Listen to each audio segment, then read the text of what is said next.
साथियों नमस्कार।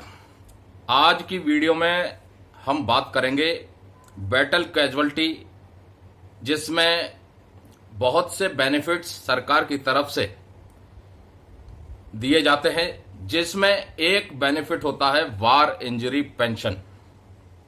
तो वार इंजरी पेंशन क्या है और उसमें क्या क्या चीजें शामिल हैं, कैलकुलेशन क्या है, इस चीज को आज समझाएंगे।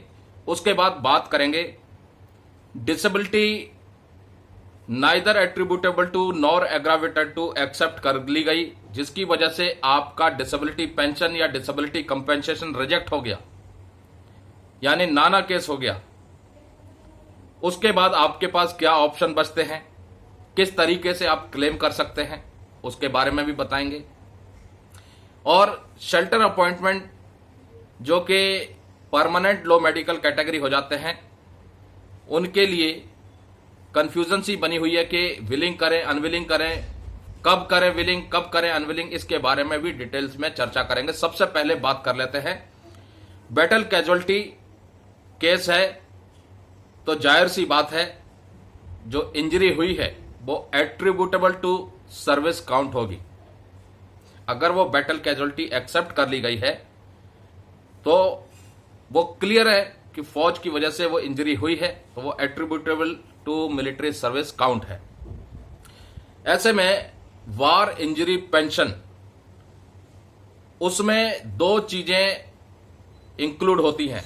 सबसे पहले सर्विस एलिमेंट और दूसरा है वार इंजरी एलिमेंट, जिसका नाम अब बदल करके हो गया वार इंजरी रिलीफ। एंटाइटलमेंट रूल्स 2023 के हिसाब से जो पहले वार इंजरी एलिमेंट जिसको कहा करते थे, उसका नाम अब चेंज होकर के हो गया वार इंजरी रिलीफ। अब दोस्तों, वार इंजरी रिलीफ या वार इंजरी एलिमेंट, इसकी कैलकुलेशन क्या है? दो चीजें होती हैं, एक इनवैलिड आउट केस और दूसरा नॉर्मल डिस्चार्ज केस। आपको इंजरी हुई और वो इंजरी की वजह से आपको घोषित किया जाता है unfit for all military duties के लिए। ऐसे केस में आपका इनवैलिड आउट किया जाता है और इनवैलिड आउट केस में आपका वार इंजरी रिलीफ का जो परसेंटेज है वो डिफरेंट है। और नॉर्मल डिस्चार्ज अगर आप जाते हैं, यानी आपको इंजरी हुई, आपको डिसेबिलिटी हुई, लेकिन आप लो मेडिकल कैटेगरी में होने के बावजूद भी सर्विस के लिए फिट माने जाते हैं, तो आपको नॉर्मल डिस्चार्ज बाद में जब जाते हैं, ऐसे केस में आपको कितना वार इंजरी एलिमेंट या वार इंजरी रिलीफ मिलेगा। इनवैलिड आउट केस में वार इंजरी एलिमेंट आपने जो लास्ट रिकॉनेबल इमोल्यूमेंट ड्रॉ किया है उसके बराबर मिलेगा 100% डिसेबिलिटी के लिए। अगर आपकी 100% डिसेबिलिटी है तो आपने जो लास्ट रिकॉनेबल इमोल्यूमेंट ड्रॉ किया है, सपोज कीजिए कि आपकी 100% डिसेबिलिटी है और आपका लास्ट रिकॉनेबल इमोल्यूमेंट 40,000 रुपए बैठा, तो आपको 100% डिसेबिलिटी के लिए 40,000 रुपए वार इंजरी एलिमेंट मिलेगा। वहीं अगर आप नॉर्मल डिस्चार्ज जा रहे हैं, यानी इनवैलिड आउट नहीं किए गए हैं, तो आपको लास्ट रिकॉनेबल इमोल्यूमेंट का 60% वार इंजरी एलिमेंट मिलेगा। और वार इंजरी पेंशन में वार इंजरी एलिमेंट यानी वार इंजरी रिलीफ और सर्विस एलिमेंट दोनों काउंट किए जाएंगे, तब आपको वार इंजरी पेंशन दी जाएगी और दोनों की कैलकुलेशन अलग अलग है। अब बात कर लेते हैं दोस्तों neither attributable to nor aggravated to case, यानी आप लो मेडिकल कैटेगरी है, आपकी डिसेबिलिटी एक्सेप्ट की गई है एज NA यानी neither attributable to nor aggravated to, यानी ना तो डायरेक्टली फौज की वजह से हुई और ना ही सर्विस कंडीशंस की वजह से हुई। ऐसे में आपकी डिसेबिलिटी पेंशन या डिसेबिलिटी कंपेंसेशन रिजेक्ट कर दी जाती है। आपके पास फिर क्या ऑप्शन है? डिपार्टमेंट से क्लेम करने के लिए आपके पास दो तरह के ऑप्शन होते हैं।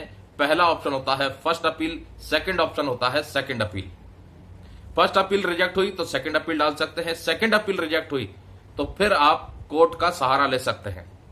अब अक्सर लोग क्या करते हैं, फर्स्ट अपील या सेकंड अपील डालते वक्त एक नॉर्मल सा फॉर्म आता है, रिकॉर्ड की तरफ से दिया जाता है, उसी को भर के भेज देते हैं, लेकिन वो एक डिटेल्ड जस्टिफिकेशन नहीं देते कि क्यों उनको डिसेबिलिटी पेंशन या कंपेंसेशन मिलना चाहिए। रूल पोजीशन के हिसाब से वो क्या क्लेम करें, किस रूल पोजीशन से उनको वो क्लेम एक्सेप्ट किया जा सकता है। तो कहीं ना कहीं जानकारी के अभाव की वजह से उनकी फर्स्ट अपील और सेकंड अपील दोनों ही रिजेक्ट हो जाती हैं, क्योंकि रूल पोजीशन का उनको पता नहीं होता। दोस्तों, डिसेबिलिटी नाना हो गई, डिसेबिलिटी पेंशन रिजेक्ट हो गई, कंपेंसेशन रिजेक्ट हो गया, अपील और अपील डालने के लिए आपको समझ में नहीं आ रहा कि किस तरीके से अपील डाली जाए, तो आप हमसे संपर्क कर सकते हैं फर्स्ट अपील सेकंड अपील डालने के लिए। ये हमारा नंबर है, कंसल्टेशन फीस हम चार्ज करते हैं। अब बात कर लेते हैं दोस्तों शेल्टर अपॉइंटमेंट। सर्विस 10 साल, 15 साल, 20 साल, तो विलिंग करें अनविलिंग करें। विलिंग करने में क्या फायदा है, अनविलिंग करने में क्या फायदा है? तो सबसे पहले तो दोस्तों मैं आप सबको यही कहूंगा कि जैसा कि आप सबको पता है, सरकार की तरफ से 8th सेंट्रल पे कमीशन के गठन को मंजूरी दे दी गई है और हर बार की तरह जो परंपरा चली आई है पे कमीशन की, उसी के माध्यम से अगला सैलरी और पेंशन का रिवीजन होगा, भत्तों का रिवीजन होगा। तो अगर आप सर्विस छोड़ना चाहते हैं, शेल्टर अपॉइंटमेंट अनविलिंग करके घर जाना चाहते हैं, तो इस प्लान को फिलहाल 1-1.5 साल के लिए चेंज कर दें, क्योंकि 1 जनवरी 2026 से अगला सैलरी में रिवीजन होना है। 8th पे कमीशन की सिफारिशों को सरकार लागू करेगी। तो जो बेनिफिट आप सर्विस में रह करके ले सकते हैं, वो बेनिफिट आप रिटायरमेंट के बाद नहीं ले सकते, पे कमीशन का खास तौर पर। अब सर्विस 10 साल हो चुकी है, आपका शेल्टर अपॉइंटमेंट विड्रॉ कर लिया जाता है और आपकी डिसेबिलिटी भी neither attributable to nor aggravated to है। ऐसे केस में आपको इनवैलिड पेंशन मिलेगी, क्योंकि आपकी जो मिनिमम क्वालिफाइंग सर्विस है वो 10 साल हो चुकी है और आपका शेल्टर अपॉइंटमेंट विड्रॉ किया गया है। वहीं अगर आपकी डिसेबिलिटी एट्रीब्यूटेबल टू या एग्रावेटेड टू होती और आपका शेल्टर अपॉइंटमेंट विड्रॉ कर दिया जाता, तो रिलीज मेडिकल बोर्ड होगा आपका और उसमें मिनिमम परसेंटेज आपको जो चाहिए होगी वो 20% चाहिए होगी डिसेबिलिटी पेंशन या कंपेंसेशन के लिए। दूसरा, 10 साल भी नहीं है qualifying service, neither attributable to nor aggravated to है और शेल्टर अपॉइंटमेंट विड्रॉ कर दिया जाता है, तो आपको किसी प्रकार की पेंशन नहीं मिलेगी। अगर मेडिकल अथॉरिटी ने यह लिख दिया कि आप अनफिट फॉर मिलिट्री ड्यूटीज हैं और फिट फॉर सिविल री एम्प्लॉयमेंट है, तो आपको इनवैलिड पेंशन नहीं मिलेगी।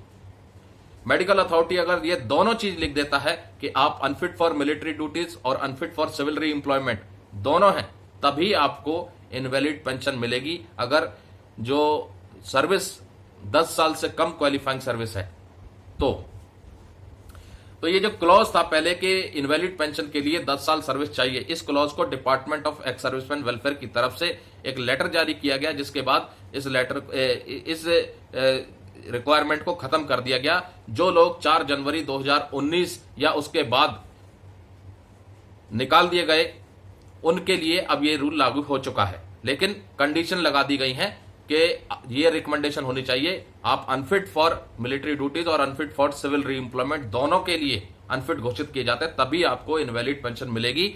नाना केस में अगर सर्विस 10 साल से कम है तो।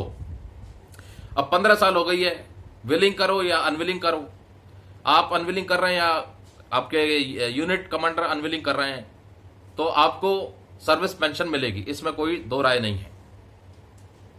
लेकिन अगर वो एट्रीब्यूटेबल टू और एग्रावेटेड टू एक्सेप्ट कर ली जाती है और 20% या उससे ज्यादा है, तो आपको डिसेबिलिटी एलिमेंट का भी बेनिफिट मिल जाएगा, जो अब इंपेयरमेंट रिलीफ हो गया है। तो कई तरह की चीजें हैं, कॉम्प्लिकेशंस हैं डिसेबिलिटी पेंशन कंपेंसेशन के मामले में, और बहुत से लोग जो है जानकारी का अभाव होने की वजह से अपना क्लेम नहीं कर पाते। तो दोस्तों, disability pension compensation, RMB, IMB, RIAB, shelter appointment, willing, unwilling, invalid pension, इन सब की जानकारी के लिए अगर आप कंसल्ट करना चाहते हैं तो हमसे इस नंबर पर कंसल्ट कर सकते हैं, और अगर आप अपील डलवाना चाहते हैं तो भी आप हमसे इस नंबर पर कंसल्ट कर सकते हैं। कंसल्टेशन फीस हम चार्ज करते हैं। नमस्कार, जय हिंद, जय भारत दोस्तों।